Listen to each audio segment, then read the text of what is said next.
மீனூஸ் கிச்சனில் இன்றைக்கி என்ன ஸ்பெஷல்னால் பெசரட் தோசை வித் டொமேட்டோ சட்னி எப்படி செய்யலான்னு பார்க்கலாமா?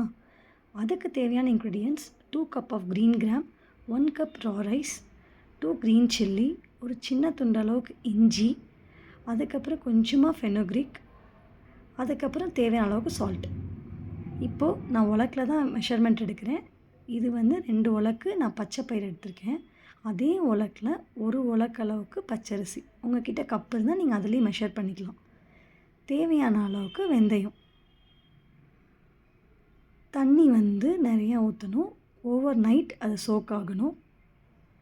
அதுக்கப்புறம் காலையில் அந்த தண்ணியை வடிகட்டிட்டு ஒரு மிக்ஸி ஜாரில் ட்ரான்ஸ்ஃபர் பண்ணி இஞ்சி எடுத்து இந்த அளவுக்கு இஞ்சி நம்ம சேர்க்கணும்.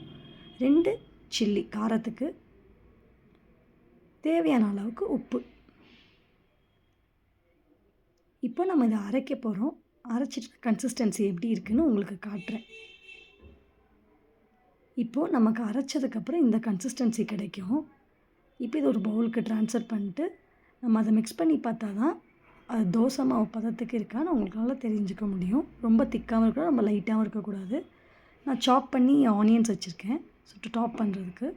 தோசையை நல்லா முறுமுறுன்னு ஊற்றிட்டு அது மேலே பொடி பொடியாக நம்மளோட வெங்காயத்தை அப்படியே டாப்பிங்ஸ் பண்ணோன்னா பார்க்கவே சூப்பராக இருக்குல்ல சாப்பிட.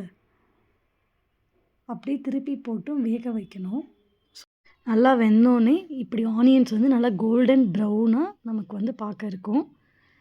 எங்கள் வீட்டில் தோசை ரெடி ஆயிடுச்சு. நான் தக்காளி சட்னியோடு சாப்பிட போகிறேன். சாப்பிட்டு பார்த்து எப்படி இருக்குன்னு சொல்லுங்கள் ஃப்ரெண்ட்ஸ். நம்ம சேனலை மறக்காமல் லைக், ஷேர் அண்ட் சப்ஸ்கிரைப் பண்ணுங்கள். மறந்துடாமல் பெல் பட்டனை ப்ரெஸ் பண்ணிடுங்க.